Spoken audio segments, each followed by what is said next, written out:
Hey guys, this is Evan from EzOrigami, and in this video I'm going to teach you how to fold a square grid. All you need to do is prepare a single square sheet of paper. Square grids are commonly used for origami tessellations and box pleated designs, and they can easily be divided into powers of 2, and that's why you'll commonly find designs that call for grids divided into 2, 4, 8, 16, 32, and so on. So I'll teach you a technique for folding grids like this, and then you can extend it to any power of 2 that you'd like. So once you've prepared your paper, then we're going to start with our square with the white side up.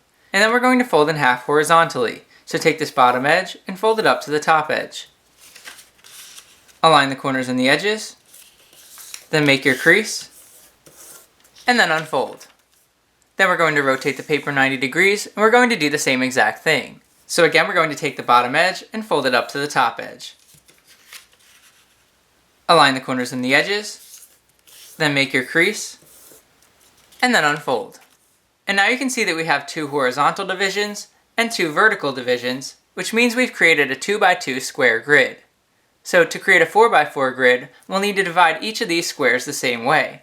So let's start with this rectangular horizontal division on the bottom. And what we want to do is fold the bottom edge of the rectangle up to the top edge of the rectangle. So in this case, we're going to fold up the bottom edge and align it with that center horizontal crease. So just align the edge and the crease, and then you can make your crease. And then you can unfold. And then for the rectangle on top, we want to do the same exact thing. So again, we want to take the bottom edge of the rectangle and fold it up to the top edge of the rectangle. But in this case, the bottom edge of the rectangle is a crease. So we just want to lift up the paper and pinch that crease from the top to make it a mountain fold. So we're just going to pinch it like this. And then again, we want to take this mountain fold and align it with the top edge of the paper.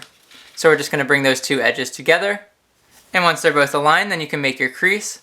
And I find it easiest to lift up the top layer of paper and make your crease along the colored edge underneath. Then you can fold that back down, and you can unfold the paper completely. So from here we're going to rotate the paper 90 degrees, and we're going to do the same exact thing in the opposite direction. So again, we're going to start with this rectangle on the bottom, and we want to divide it in half horizontally. So we're going to do that by folding up this bottom edge and aligning it with the center horizontal crease. So we're just going to pull up the bottom edge like this, and once it's aligned with that crease, then you can make your crease. And then you can unfold. Next, we're going to divide the rectangle on top by again making the center horizontal crease a mountain fold. So we're just going to pinch that crease from the top, just like this. And we're going to fold it up and align it with the top edge of the paper. So we're just going to bring both of those edges together. And once they're aligned, then you can flatten everything out. And again, I suggest lifting up the top layer of paper and making your crease on the colored layer underneath. Then you can fold that flat back down, and then you can unfold the paper completely. And now you can see that we have 4 horizontal divisions, as well as 4 vertical divisions, meaning we now have a 4x4 square grid. So to create an 8x8 grid, we're just going to repeat the same technique once again. So let's start with this bottom rectangle and then work our way up. So once again, we're going to fold up the bottom edge of the rectangle and align it with the top edge of the rectangle. So in this case, we're going to fold up the bottom edge of the paper and align it with the bottommost horizontal crease. Once the edge and the crease are aligned, then you can make your crease. And then you can unfold. And then we're going to move up to the next rectangle. But since the bottom edge of the rectangle is a crease, we again want to lift up the paper and pinch that crease from the top to make it a mountain fold. Then we want to fold it up and align it with this crease on the top edge of the rectangle. And once the edge and the crease are aligned, then you can flatten everything out.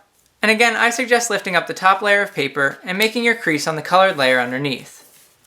And then you can unfold completely. And then we're going to move up to the next rectangle. And again, since the bottom edge of the rectangle is a crease, we want to lift up the paper and pinch that crease from the top to make sure it's a mountain fold. Then we want to fold it up and align it with the crease on the top edge of the rectangle. And once the edge and the crease are aligned, then you can flatten everything out. And again, make your crease on the colored layer underneath. And then you can unfold completely. And then we're going to move on to this last rectangle on top. And again, since the bottom edge of the rectangle is a crease, we want to lift up the paper and pinch that crease from the top to make it a mountain fold. And then we want to fold up the mountain fold and align it with the top edge of the paper. Once those 2 edges are aligned, then you can flatten everything out, and again make your crease on the colored layer underneath. And then you can unfold completely. And now you can see that we've evenly divided the paper into 8 horizontal divisions. So from here we're going to rotate the paper 90 degrees, and we're going to do the same exact thing. So again, we're going to start with this bottom rectangle, and then we're going to work our way up until we reach the top of the paper.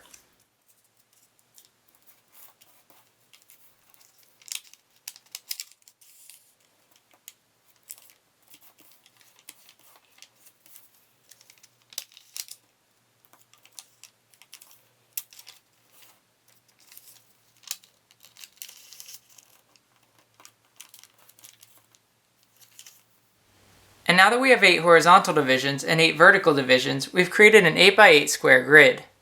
Using this same technique, we can easily create a 16x16 grid. Simply start at the bottom of the paper and work your way up, dividing each horizontal division in half. Rotate the paper 90 degrees and do the same exact thing. And now you have a 16x16 grid.